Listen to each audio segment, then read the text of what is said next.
Hello दोस्तों, आज मैं बताऊंगा मानहानि डिफेमिंग क्या होता है, कब बनता है और क्या इसकी प्रक्रिया होती है। आज के सोशल मीडिया के युग में एक पोस्ट, एक वीडियो, एक फॉरवर्ड किसी की वर्षों की कमाई हुई प्रतिष्ठा को पल भर में खत्म कर देती है। पर सवाल ये है कि क्या हर आलोचना मानहानि होती है और क्या सरकार या संस्था की आलोचना अपराध है? इसके अपवाद हम लास्ट में जानेंगे। पहले जानते हैं मानहानि क्या है। मानहानि भी दो तरह की होती है, पहला क्रिमिनल डिफेमिंग और दूसरा सिविल डिफेमिंग। बीएनएस की धारा 356 के अनुसार क्रिमिनल डिफेमिंग जब कोई व्यक्ति किसी अन्य व्यक्ति की प्रतिष्ठा को नुकसान पहुंचाने के इरादे से, यह जानते हुए कि इससे उसकी प्रतिष्ठा को ठेस पहुंचेगी, जैसे शब्दों द्वारा, बोलकर या लिखकर, संकेतों द्वारा या दृश्य चित्रण द्वारा कोई आरोप लगाता है या प्रकाशित करता है, तो उसे मानहानि माना जाएगा। इसके लिए आरोपी को 2 साल की जेल या जुर्माना या दोनों का प्रावधान। छोटे मामलों में कोर्ट आरोपी से कोई सामाजिक सेवा करवा सकता है। बात करें सिविल डिफेमिंग की, तो सिविल मानहानि तब बनता है जब किसी व्यक्ति के बारे में झूठा बयान दिया जाए जिससे समाज में उसकी प्रतिष्ठा को नुकसान पहुंचे। इसका उद्देश्य आरोपी को जेल भेजना नहीं होता, बल्कि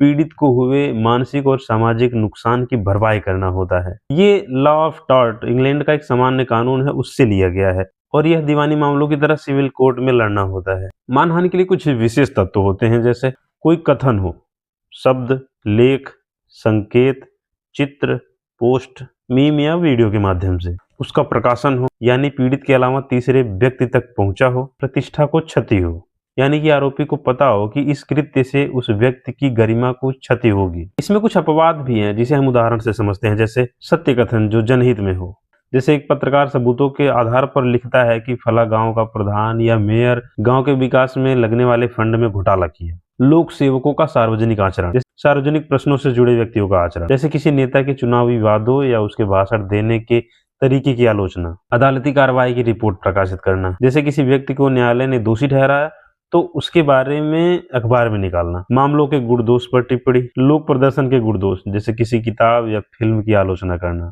प्राधिकारी द्वारा सद्भावनापूर्ण भर्त्सना, जैसे स्कूल के प्रधानाचार्य किसी छात्र को क्लास में डांटते। अधिकृत व्यक्ति के पास शिकायत, जैसे कोई कर्मचारी अपने साथी कर्मचारी की शिकायत अपने बॉस से करता है और वो शिकायत सही हो।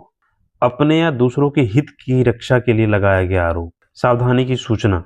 सुब्रमण्यम स्वामी बनाम यूनियन ऑफ इंडिया मामले में सुप्रीम कोर्ट ने कहा कि आपराधिक मानहानि संविधान के अनुरूप है, प्रतिष्ठा भी संविधान के अनुच्छेद 21 के तहत मौलिक अधिकार है। अब बात आती है कि पीड़ित इसकी शिकायत कहाँ करे, तो पीड़ित मजिस्ट्रेट के समक्ष इसकी शिकायत दाखिल करेगा। मजिस्ट्रेट प्रारंभिक बयान लेते हैं, संज्ञान लेकर विपक्षी को समन जारी करते हैं, फिर ट्रायल, साक्ष्य, जिरा, अंत में जाकर जुर्माना या सजा।